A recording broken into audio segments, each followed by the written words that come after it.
Senator Marsha Blackburn, my favorite. She's going to leave the Senate. I can't stand it. Anyway, Senator Blackburn, let's have a little bit of fun.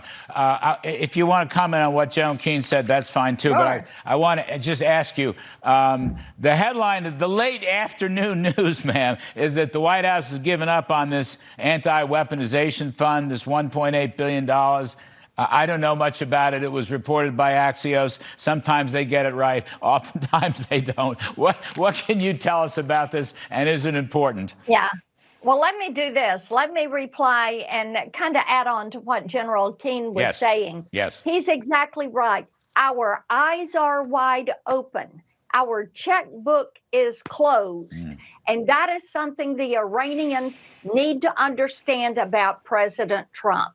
What we know is you give Iran $1, they're going to spend it on two things: uranium enrichment and terrorism. And Secretary Bessent has done a phenomenal job. Yes. He has sanctioned Iranians. He has gone in and seized these crypto and digital asset accounts that they were using, or people in Iran are using, to try to evade sanctions. Operation Epic Fury is working. They're at 200% inflation. The army, the military, the police force is not being paid, and they are suffering. So that is what we know. President Trump is right. I've got children and grandchildren.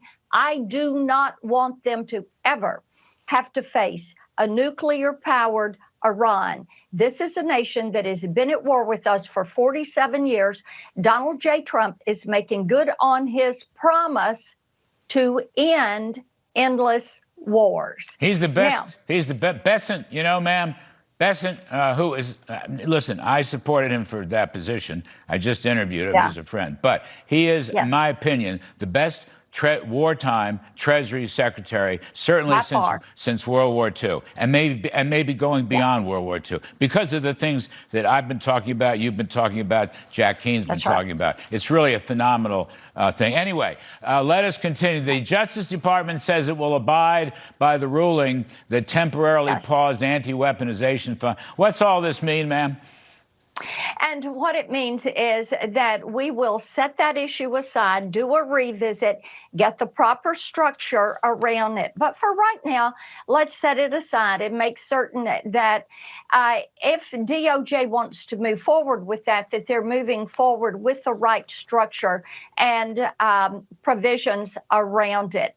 What we do know is that we have to fund ICE and Border Patrol because the Democrats are intent on abolishing ICE and defunding federal law enforcement.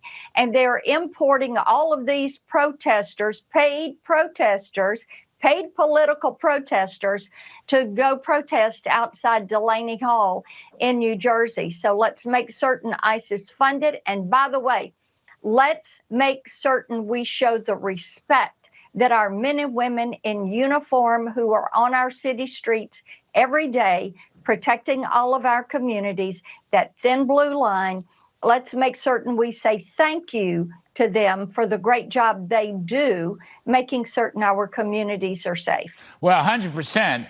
And border security, which Democrats generally oppose any border security, which is what this is probably all about. But, you know, you gotta go here. The Senate Republican arteries are clogged. I mean, all the arteries are clogged. Democrats don't want to do anything. Republicans can't seem to get together. So there's no skinny bill. As you point out, we haven't done the DHS narrow bill, much less the broad bill, much less the growth bill that I'm trying to put forward. Inflation index, capital gains, have the voting rights ID photographs. You know, let's get the waste, fraud, and abuse and corruption and stealing. I mean, that's the product for the midterms. Mr. Trump's going to handle Iran. You know what I'm saying? The arteries are clogged in the Senate, Senator Blackburn. They've been clogged in the House. They've been clogged in the House also. And we have moved more of President Trump's nominees and have gotten them confirmed and into their positions. That's a good thing. We're also moving legislation in order to help the House we started the reconciliation, both the budget bill and the reconciliation bill here in the Senate. Let's go ahead. Let's get that finished. Let's deal with FISA, and let's pass Save America. Yeah. And of course, we're working every day to try to get to those 50 votes that we need in order to have the vice president be vote 51. And Larry, as you well know, you've got to get to that 50 votes. And at this point, we do not have 50 votes for Save America. So those of us that are conservatives in the Senate that have worked on this issue for years, we continue to push it through. We know that when we hit that 50, that bill is going to be on the floor and we can have that vote.